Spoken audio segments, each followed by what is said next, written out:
the average human body has 40 billion of me, and our primary job is to make you fat. Take this guy right here. He's only 25 years old, and he's already got a spare tire. Check out this guy's BMI. Looks like we're doing a great job. Let's see what he has to say about it. Man, I'm not feeling as good as I used to. I know I need to lose this spare tire, but how do I actually lose it? Ever since my mom stopped cooking for me, I've engaged in bodily neglect, and this weight just crept up on me without me even realizing it. So I came to ask some friends how to lose the weight. You just sweat it out. Don't eat. Keto diet. I dumped my boyfriend, and that was the quickest 200 pounds I ever lost. Matt, buddy, I think you need to exercise. I was a little scared to start, but I decided to take future Dr. Ader's advice and go to the gym.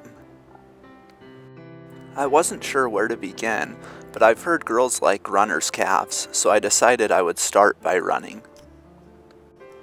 To help elucidate the truth of science from the myths that we've heard before, future Dr. Adair had me blow into this balloon.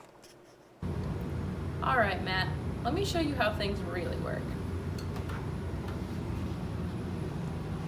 Here's what breaking me down actually looks like. Prepare to have your mind blown. During exercise, epinephrine and norepinephrine levels increase, whereas insulin levels decrease. Insulin opposes lipolysis by activating the enzyme cyclic adenosine monophosphate phosphodiesterase, but luckily, it is downregulated during exercise, which prevents it from shutting down the whole operation before we even begin. The catecholamines epinephrine and norepinephrine bind to a beta-adrenergic receptor on a fat cell and activate adenylyl cyclase, which is mediated by a stimulatory G protein. Adenylyl cyclase catalyzes the reaction, converting adenosine triphosphate to cyclic adenosine monophosphate, and spits out an inorganic phosphate in the process. From here, cyclic adenosine monophosphate binds to the regulatory subunits of protein kinase A, releasing catalytic subunits that phosphorylate hormone-sensitive lipase and paralipin. When paralipin is phosphorylated, it can no longer inhibit the action of hormone-sensitive lipase, which then catalyzes all three hydrolyses of a triacylglycerol, resulting in 3 fatty acid chains and a glycerol being released into the blood. Once that fatty acid is free from its glycerol prison, it is attached to albumin and transported from the blood, across the cell membrane of the utilizing cell, through the cytosol of the cell, and into the matrix where it is broken down by beta oxidation, which is the process by which carbons are essentially karate chopped off 2 carbons at a time and combined with coenzyme A to form acetyl coenzyme A. Each time, with each cut of the fatty acid, 1 molecule of NADH and 1 molecule of FADH are made. Once acetyl coenzyme A is formed, it melts with oxaloacetate to form a 6-carbon molecule and spins around and round and round in the citric acid cycle. In order to reform oxaloacetate, 2 carbons are excised as carbon dioxide. Nicotinamide adenine dinucleotide and flavinadenine dinucleotide are also formed and go through the electron transport chain where they create adenosine triphosphate, aka energy!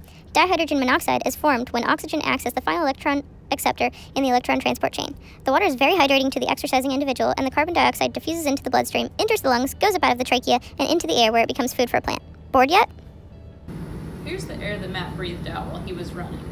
5% of this is carbon dioxide. We're about to put this in some liquid nitrogen. Liquid nitrogen is minus 196 degrees Celsius. Whenever I put this thing in here, oxygen is actually going to freeze and turn into liquid at minus 183, whereas the carbon dioxide will freeze and turn into solid at minus 78 degrees. Let's see what happens. Alright, now you can see that both the oxygen and the carbon dioxide have condensed. So whenever the oxygen starts to heat back up, it's going to turn from a liquid into a gas, and carbon dioxide will do the same. Since oxygen cools at such a low temperature, it'll turn into a gas first, and carbon dioxide will come next. Now you can see that all the oxygen is heated back up to room temperature, and it's blown up this balloon. But carbon dioxide still has a little bit of solid mass left in there. So I'm going to cut this open to show you that carbon dioxide really does have mass. And that, folks, is fat. Wow, that is so enthralling. Over the past 12 months of my running routine, I've stimulated my body to break down fatty acids and breathe them out as CO2. And that is the best medicine I've ever received. Now the only spare tire I have is in the trunk of my Jeep. Adios, adipose!